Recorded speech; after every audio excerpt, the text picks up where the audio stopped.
दोस्तों, आज हम एक ऐसे फीवर के बारे में बात करेंगे जो कॉमनली इंडिया के घरों में पाया जाता है। ठीक है ना, जिसको हम टाइफाइड बोलते हैं। टाइफाइड किन कारणों की वजह से होता है, ठीक है ना, क्या क्या कॉम्प्लिकेशंस हो सकते हैं, ठीक है ना, क्या क्या लक्षण इसमें आते हैं और इसका क्या संभव इलाज है।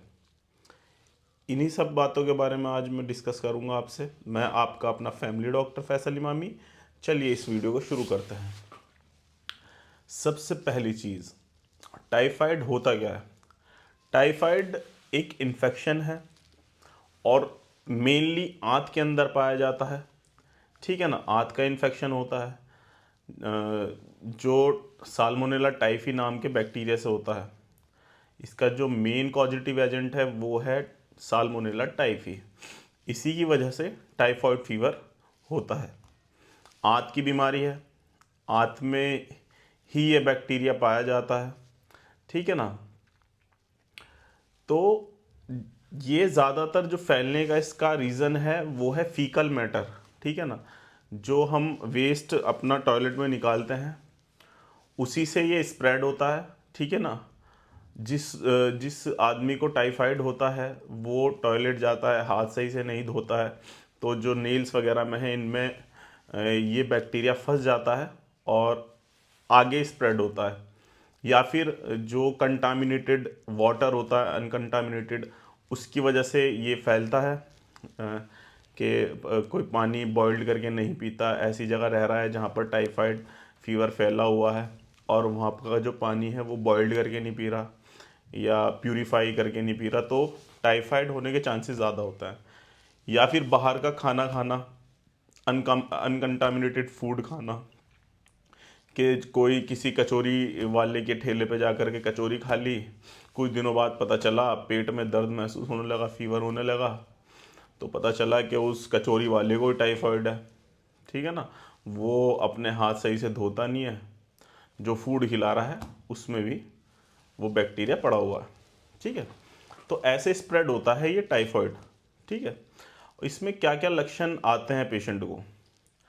देखो, आंत की बीमारी है, आंत की बीमारी है तो आंत में कुछ ना कुछ तो डैमेज होगा, और डैमेज होगा तो डायरिया बहुत ज़्यादा ज़बरदस्त होगा। तो अगर पेशेंट को फीवर बहुत तेज़ी से इसमें आता है, लगभग ये समझ लीजिए 103 104 डिग्री फ़ारेनहाइट तक फीवर इसमें आता है।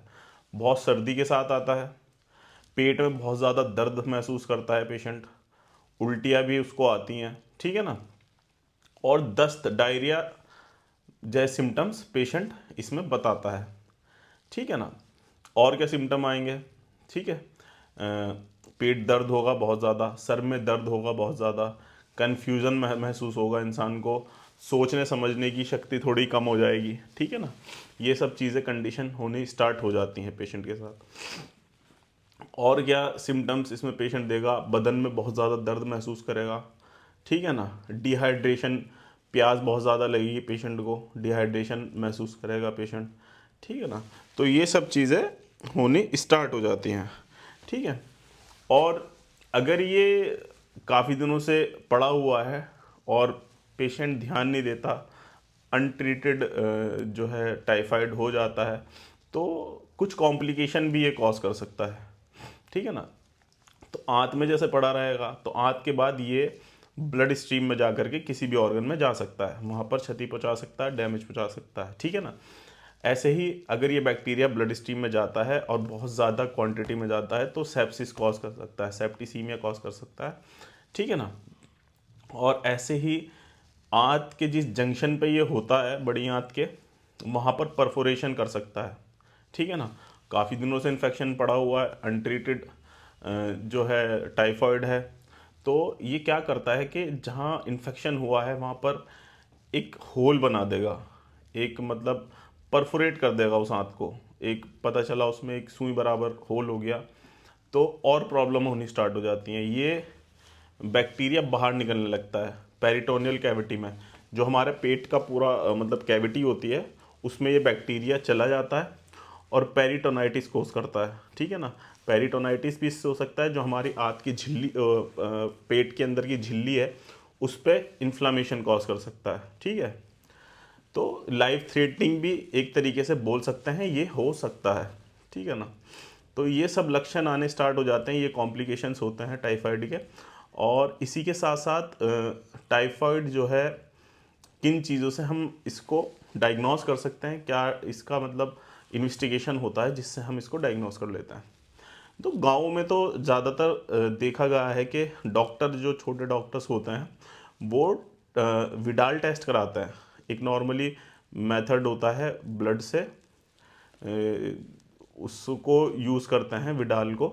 वो कंफर्मेशन टेस्ट हम उसको नहीं कह सकते हैं, क्योंकि अगर किसी को टाइफाइड हुआ है तो एक हफ्ते तक, तो अगर एक हफ्ते से पहले उसने विडाल टेस्ट कराया तो उसमें तो पॉजिटिव भी आएगा, तो उसको हम मानेंगे नहीं कि वो पॉजिटिव है। हो सकता है उसमें पॉजिटिव ना आए, ठीक है। अगर पॉजिटिव भी आया तो उसमें भी थोड़ा कंफर्मेशन नहीं होता। तो ये तो कंफर्मेशन टेस्ट मैं मानता नहीं हूँ। कुछ डॉक्टर्स हैं जो मानते होंगे, मगर मैं नहीं मानता। इसके अलावा एक टेस्ट होता है टाइफिडॉट्स करके, एक टेस्ट होता है टाइफिडॉट। वो कंफर्म टेस्ट है, क्योंकि उसमें एंटीबॉडीज़ देखी जाती है, आईजीजी और आईजीएम, ठीक है ना। दो कार्ड होते हैं, आईजीजी और आईजीएम का अलग होता है। अगर आईजीजी पॉजिटिव आ रहा है तो इसका मतलब आपको पहले टाइफाइड था, वो अब ठीक हो चुका है, ठीक है ना। आईजीजी अगर पॉजिटिव आ रहा है, अगर आईजीएम पॉजिटिव आ रहा है, तो आप ये मान लीजिए कि आपको अभी टाइफाइड चल रहा है, अभी भी आपकी ब्लड स्ट्रीम में टाइफाइड का बैक्टीरिया साल्मोनेला टाइफी पड़ा हुआ है, इसलिए वो पॉजिटिव आया, ठीक है ना। तो ये कंफर्मेशन टेस्ट है टाइफिडॉट्स। अगर आपको लग रहा है कि आपको टाइफाइड है तो टाइफिडॉट ही कराना चाहिए, ठीक है ना। विडाल टेस्ट से कोई ऐसा कोई चीज़ नहीं पता चलती। इसी के साथ सीबीसी कराते हैं, कंप्लीट ब्लड काउंट। उसमें जो टीएलसी है वो रेज आएंगी, क्योंकि इन्फेक्शन है, टीएलसी रेज आएंगी, ईएसआर भी रेज आ सकते हैं। सीआरपी टेस्ट होता है, वो भी इन्फेक्शन है, वो भी रेज आ सकता है, ठीक है ना। तो ये सब टेस्ट ब्लड से ही होते हैं, ब्लड टेस्ट कराते हैं। इसके अलावा हम स्टूल कल्चर कराते हैं, क्योंकि आंतों की बीमारी है, स्टूल के ज़रिए स्टूल में वो बैक्टीरिया आता है। तो जब हम स्टूल कल्चर करते हैं तो उसमें टाइफाइड पकड़ा जाता है। ऐसे ही हम ब्लड कल्चर कराते हैं, ब्लड कल्चर में भी जो है टाइफाइड पॉजिटिव आ सकता है, आ सकता है, क्या आ ही जाता है, ठीक है ना। ब्लड कल्चर में भी कंफर्म टेस्ट होता है और स्टूल कल्चर में भी कंफर्म टेस्ट होता है, ठीक है ना। तो अब इसका हम क्या ट्रीटमेंट कर सकते हैं। देखो, घर पर रह करके इसका कोई ट्रीटमेंट नहीं होता। आपको किसी अच्छे डॉक्टर को, फिजिशियन को दिखाना चाहिए और मेडिसिन प्रिस्क्राइब करवानी चाहिए। मेनली इसमें मेडिसिन जो चलती हैं वो एंटीबायोटिक्स होती हैं। एंटीबायोटिक का पूरा कोर्स होता है, उसी से जो है आपका जो बैक्टीरिया होता है वो मर जाता है, ठीक है ना। ऐसे ही आप अगर किसी देश में ट्रैवल कर रहे हैं, इंडिया जैसे देश में बाहर से आ रहे हैं, तो आपको एक वैक्सीन होती है, वैक्सीन लगवानी चाहिए टाइफाइड की। और जो इंडिया में रहने वाले लोग हैं उनको भी टाइफाइड की वैक्सीन लगवानी चाहिए, ठीक है ना। इससे आप टाइफाइड से बचे रहेंगे। अगर मेरी ये वीडियो आप लोगों को पसंद आती है तो मेरे साथ ऐसे ही प्यार बना के रहिएगा। मैं आने वाले टाइम में और भी अच्छी वीडियोज़ आप लोगों को दूंगा, ठीक है ना। धन्यवाद।